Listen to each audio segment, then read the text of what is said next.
Assalomu alaykum, hurmatli televizor ko'rguvchilar. Yaxshimsizlar? Dunyo qurultiyi to'r televiziyasining kunlik xabarlar programmasiga hammanglar xush kelibsizlar. Men İftixar Abdurashid. Bugun payshanba. Hurmatli ko'ruvchilar, tövəndə diqqətinizlər kunlik xabarlar programmamızning tafsilotida bo'lsin. Türkiye'nin hakimiyet beşideki Adalet ve Terakkiyat Partisi'ye yakın bulgan Sabah gezisinin haber kılışıca, Xitay Komünistik Partisi Merkezi Komiteti Siyasi Bürosu'nun azası ve Tashqi ishlar Ministri Wang Yi 26 iyul Ankara'da Türkiye Prezidenti Recep Tayyip Erdoğan tarafından qabul qilingan.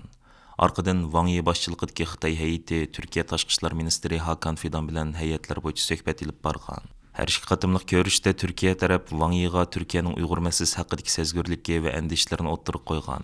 Ama Türk matbuatlarda bu qatımlıq görüşte Uygurlar meselesinin qaysı derecede oturup koyulganlığının tafsilatı orun almagan. Söhbet iki taraf oturusundaki diyalogni yenim küçeytiş, iqtisadi ve savdo münasebetlerini yenim aşırış ve bir belvaq bir yol quruluşunun maslahətçilikini küçeytiş meselesi noktalıq muzakir temisi bolgan. Wang Yi Türkiye ziyaretini resmi başlagan 26 iyul günü Dünya Uyghur Qurultayı vaqfisi, Şərq Türkistan Tədqiqat vaqfisi, Uyghur Akademiyası vaqfisi, Uyghur Hərəkət Təşkilatı və Uyghur Tədqiqat Mərkəzi qatarlıq təşkilatlar birləşmə bayanat elan qılıb, Türkiye hökumətindən Wang Yi bilan elib bardıgan görüşlərdə Xitayning Şərq Türkistanda yürgüzətgan irqi qırğınçılığı və insaniyyət qarşı cinayətlərini dərhal toxtatish haqida Xitayga besim işiltishini talab qilgan və Türkiye hökumətiga bu haqda 7 türlük konkret tələbini o'tirib qo'ygan. Yana shundaqla shu kuni Wang Yining Türkiye ziyarati munosabati bilan Xalqaro Şərq Türkistan Təşkilatlar Birligi, Şərq Türkistan Ulamolar Birligi və Şərq Türkistan Kişilik hüquqini kuzatish təşkilat qatarlıq təşkilatlar Xitayning İstanbul konsulxonasi oldida norozilik namoyishi o'tkazgan edi. O'tgan yil 12 oyda Xitoy tashqi ishlar ministri bo'lgan Qingang bu yil 6 oyning 25 kunidan boshlab bir oyga yaqin yo'qolib ketgandan keyin mansabdan qoldirilgan va 25 iyul kuni uning huquqini Xitoy Kommunistik Partiyasi Tashqi munosabatlar komitetining raisi Wang Yi o'tkazib olgan edi. Bu voqea butun dunyoda zo'r g'ulg'ul qo'zg'ayotgan bir paytda Wang Yining tashqi ishlar ministrlik vazifasini o'tkazilib bir kundan keyin Turkiyaga ziyoratga kelishi chet el matbuotlarining kuchli diqqatini qo'zg'agan nuqtalarning biri bo'ldi. Bu munosabat bilan stansimizning maxsus ziyoratini qabul qilgan Dunyo Uyghur Qurultayining muavin raisi, strategiya mutaxassisi Dr. Erkin Akram apandim Wang Yining bu qatimqi Turkiya ziyorati va Xitoyning rahbarlik qatnamatidagi g'alatiliklar haqida o'zining qarashlarini o'tirib qo'yib mundaq dedi. Türkiye'ninki davet qilishi bilan Xitoy tashqi ishlar ministri Wang Yining Türkiye ziyoratida mayli Türkçe bo'lsin, mayli Xitoycha bo'lsin, ma'lumotlar qargan chaqda siyosiy jihatdan ikki davlat bir-birini qo'llaydiganligi, bir-birininki siyosiy manfaatlarini qo'g'daydiganligini, buni Birleşken Devletler Teşkilatı, G20, Şanghay hamkorlik ramkasida ikki tarafninki hamkorlikni qanday kuchlantirish. Ikkinchisi bu iqtisod tijoratda qanday bir kuchlantirish degan meselede müzakere qilindi. Onun için gruplar arasında mı şu meseleni, yani iki devletin arasındaki münasebetini qanday kuchlantirish ciddi bazı köz qarashlarını oturup qo'ygan bo'ldi. Xitoy bo'lsa Türkiye'ninki mustaqil siyasetini, şu bulup tashqi siyasetini qanday qo'llaydiganligini, iki devlet arasında manfaat to'qinishliqlarning bo'lmaganligini ve Türkiye'ninki öz aldığı devletninki bu özünün ahvalga qarab ilib bağan siyasetini Xitoy qo'llaydiganligini, Türkiye'nin oynaydigan rolini Xitoy qo'llaydiganligini ifoda qilgan bo'ldi. Türkiye bo'lsa yükselgen Xitoyninki bir tehdit emas, bir fursat bo'lganligini ve bu NATO'ninki Asya Pasifik rayonlarda ilib bağan siyasetini qo'llamaganligini ve Xi Jinping'ninki bu tinchlik chaqirishi siyasetinin strateji ahamiyati bo'lganligini deb o'tgan bo'ldi hamda Türkiye tarafı. Bu yerda Türkçe manba qargan chaqda bu ziyoratninki vasitasi bilan Uyghur meselesini sözleşti deydi. Ama Xitoy manbalar qargan chaqda yani bu Türkiye tarafı meyli Cumhuriyet Erdoğan bo'lsin, meyli bu Tashqi ishlar ministri Fidan bo'lsin, bularninki degini hamda bu Uyghur meselesinde bu Türkiye'de Xitoyga qarshi bir qanday faoliyatlarni qo'llamaydiganligini deb o'tdi. Uyghur meselesini qanchalik tafsili so'zlashdi, uni matbuot qargan chog'da ko'p yo'q. Ama gaplar hammasi burunqi gaplar hamda. Bundan keyingi taraqqiyotga qaraymiz hamda Uyghur meselesiga qanday bir pozitsiya ko'rsatadiganligini, qanday bir siyosatni ilib boradiganligini oldimizdagi oylarda, yillarda buni ko'raylik. Amerika Davlat Məclisi əzaları Jennifer Wexton bilan Carlos Gimenez başçılığı tüzülgən Uyğur Məcburi Əmgaki Məhsulotlarını paş qilish qanuni rəsmi tonuşdurulğan bolub, məzkur qanunğa asasən Amerika aksiya bazarına kirgan hər qandaq şirket Şərq Türkistandakı məcburi əmgak işletishlik məhsulotlarına münasibətlik barlıq uçurlarını tekşürüşü və aşkarlaşı gerek ekan. Jennifer Wexton 24-iyul günü bu haqda özünün tor betida bergan bayonotida mundaq degan: "Məcburi əmgak məhsulotlarına Amerika bazarından əmdi o'rin yo'q. Amerikalıqlar özləri kiyatqan kiyim, işiltiyotqan narsalarning məcburi əmgakdan kelayotganligini bilish kerak. Bizning Uyghur məcburi əmgaki məhsulotlarini paş qilish qonunimiz keyingi qadamlik zarur tədbirlərini qo'llandi. Amerika Davlat Məclisidagi har ikki partiya Xitoyning Uyg'urlarni ezishida qabih zo'ravonligiga zarb berish uchun muhim qadamlarni bosmoqda. Carlos Gimenez bu qonunning ahamiyatini bayon qilib, Xitoy hukumatı yillardan beri Uyg'urlarga yurgizib kelayotgan irqiy qirg'inchilikdan manfaat ilib kelayotganligini, mazkur qonunning bu jinoyatni to'sish ham cheklashda muhim rol o'ynaydiganligini bildirgan.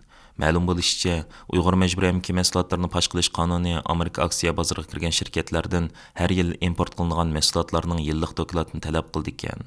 Bu dokladda mazkur mahsulotning savdo ahvoli, umumiy kirimi, sap foydasi va kelgusidagi import plani, shundaqla bu mahsulotning məcburi əmgak kuchlari ishlatilgan zavoddan chiqqan chiqmaganlik haqidagi uchurlar ma'lum qilinishi kerak ekan. Asosliq manbasi Xitoydan keladigan kuchlik mas qilish dorisi fentanil navbatda Amerika jamiyatidagi og'ir ijtimoiy masalalarning biri bo'lib, fentanilni cheklashda Xitoyning hamkorligini qo'lga keltirish Bayden hukumatining Xitoy bilan bo'lgan diplomatik aloqalaridagi muhim temalarning biri. Lekin yaqindan buyon Xitoyning fentanil masalasini Amerikaning Uyg'urlarga munosabatli jazo tadbirlarini bekor qildirishning bosish nuqtasi qilib qo'llanmoqchi bo'layotganligi ma'lum bo'lmoqda. Wall Street jurnali gazetining 24-iyul oshkorlashicha, navbatda Xitoy hukumati Amerika amaldorlari bilan bo'lgan uchrashuvlarda Amerika bilan fentanilga qarshi hamkorlashish uchun Amerikaning 2020-yili Trump hukumati tomonidan Uyg'ur kishilik huquq dafsanchilik chetishlik deb Xitoyning bir soqchi institutiga qo'yilgan jazoni bekor qilishni shart qilib qo'shgan. Amerika Tashqi ishlar ministrligi 24-iyul kuni Xitoy bilan bundaq bir muzokaraning bo'lganligini rad qilgan bo'lsa-mu, lekin Wall Street jurnali Biden hukumati amaldorlarining ishki qismida Xitoy hukumati tomonidan o'ttirib qo'yilgan Xitoy jamoat xavfsizlik ministrligi qarmog'idagi qonun doktorlik institutiga qo'yilgan embargoni bekor qilish hisobiga Xitoyning fentanilga qarshi hamkorligini qo'lga keltirish taklifini muzokara qilganligini bildirgan. Amerika savdo ministrligi 2020-yili 5-oyda Xitoy JX ministrligining qonun doktorlik institutini Sharq Turkistondagi Uyg'ur va boshqa Xitoy bo'lmagan millatlarga qartilgan qirg'inchilikqa ishtirok qilganlik sababidan qor tizimlikka kirgizgan. Wall Street jurnali gazetining qayd qilishicha, Xitoy amaldorlari Amerika hukumatiga Xitoyning zaharli chekimlikka qarshi turishda faqat Amerika Trump hukumati davrida Xitoyning qonun doktorlik institutiga yurgizilgan jazo tadbirlarini bekor qilgandila, ondan uning bilan hamkorlashadiganligini aytgan. Bu hol hozir analizchilar va kishilik huquq tashkilotlarida Xitoy Amerikaning fentanilga qarshi hamkorlik ehtiyojini Uyg'ur irqiy qirg'inchiligiga qarta yurgizilgan embargolardan qutulishning bosish nuqtasi qilishni planlayotganmi degan savolni paydo qilmoqda. Wall Street jurnalining xabarida Xitoy amaldorlarining necha oylardan beri bu talabni o'ttirib qo'yib, bu embargo Xitoy qonun doktorlik institutining Amerikadan tekshirishda kerakli asboblarni setilishiga qarshi bo'layotganligini ilgari surib kelayotganligi bildirilgan. Lekin Amerika Tashqi ishlar ministrligi 24-iyul Wall Street jurnalining xabariga qarta inkas bildirib, Xitoy bilan bundaq bir muzokara ilib borganligini rad qildi. Amerika Tashqi ishlar ministrligining bayonotchisi Matthew Millerning kunlik axborot yig'inida aytishicha, Xitoy bilan fentanilni cheklash to'g'riliq muzokara bo'lgan. Ammo embargoni bekor qilish to'g'riliq muzokara bo'lmagan. Matthew Miller mundaq deydi: "Bizning Beijing bilan bundaq bir muzokaramiz bo'lmadi. Amaliyotda biz Xitoy hukumatiga shuni aniq bildirib keldik. Biz embargoning Xitoy davlat mudofaa ministri bilan bizning davlat mudofaa ministrining ko'rishiga to'sqinlik bo'lganligiga ishonmaymiz." Bu vaqtdagi talash-tartishlar davom qilayotgan bir paytda 25-iyul kuni Amerika Davlat Majlisi Avam palatasi birdek ovoz bilan Xitoy fentanilni cheklash 2023-yillik qonun loyihasini ma'qulladi. Mazkur qonun loyihasini Cumhuriyetçilerden bo'lgan Avam palata a'zosi Andy Barr va ikki partiyadan bo'lgan 9 nafar davlat majlisi a'zosi bu yil 5-oyda o'ttirib qo'ygan edi. Ma'lum bo'lishicha, fentanil bir xil birikma apyon bo'lib, xriondan 50 kassa, morfindan 100 assa kuchli ekan. Bu qatim Amerika Davlat Majlisida ma'qullangan Xitoy fentanilni cheklash qonun loyihasida Xitoyning birikma apyonlarini va apyon yasaydigan ximiyalik mahsulotlarni ishlab chiqaradigan zavodlarni cheklash o'ttirib qo'yilgan. Bu xil ximiyalik mahsulotlar apyon tipidagi qonunliq dorilar, ya'ni narkoz dorilarga ishlatilgandan boshqa qonunsiz fentanil va xrion yasashga ishlatildi ekan. Xitoy gerçi Rossiyaga urush yordam berganligini inkor qilib kelsimi, yaqinda oshkorlangan uchurlar Xitoyning bir yoqdan yolg'on so'zlab, bir yoqdan Rossiyaga har xil qurol yarog' uskunalarini ta'minlab kelayotganligini oshkorlab bergan. Siyosatchi Tori yaqinda e'lon qilgan xabarda Rossiyaning Xitoydan 100 million dollarlik odamsiz uchqu, ya'ni dron, 225 million dollarlik o'q bomba hujumidan mudofaa ko'rish aslalari, kechsimi dushmanni qarg'ala oladigan lazer nurli qurol setib olganligi, Rossiyadagi bir xaridorning Shanxaydagi bir shirkatdan 100 ming dona o'q o'tmas jiletga va dubulg'a zakaz qilganligi haqida ma'lumot berilgan. Ukraina tarafmi bu yilning 5-ida urushda qo'lga tushirgan Rossiya qurollari ichida Xitoyda ishlangan mahsulotlarning borligini, odamsiz uchqu va tanklarga Xitoyning zapchastlari ishlatilganligini jakarlagan edi. Washington Post gazetining bu yil 4-oyda bergan xabarida Xitoyning bu yilning 5-ida Rossiyaga hal qilg'ish yordam berdiganligi, ya'ni Rossiyaga ommaviy asliha nomida harbiy qurol yordam qildiganligi Markaziy axborot idorasi tomonidan aniqlandi deyilgan bo'lsa-mu, Amerika taraf buni isbotlaydigan ishni hozirgacha ko'rmadik degan edi. Ishki ahvolni bilguchi, ya'ni Insider Torning 25-iyul kuni bergan xabarda aytilishicha, Rossiya prezidenti Vladimir Putinning hozirgi eng chong qiyinchiligi harbiy qurol va mudofaa uskunalari ekan. U Rossiya armiyasida yuqori unumli qurol, o'q-dori, aloqalash uskunalari, hujumchi aeroplan va odamsiz uchqining kam bo'layotganligini e'tirof qilgan. Xitoy dal bu qiyinchilikni hal qilishga urinayotgan bo'lib, Rossiyaga iqtisodiy yordam bergandan boshqa urush yordam berib kelgan. Shundaqla Rossiya bilan birga harbiy manevr o'tkazishni davomlashtirib kelgan.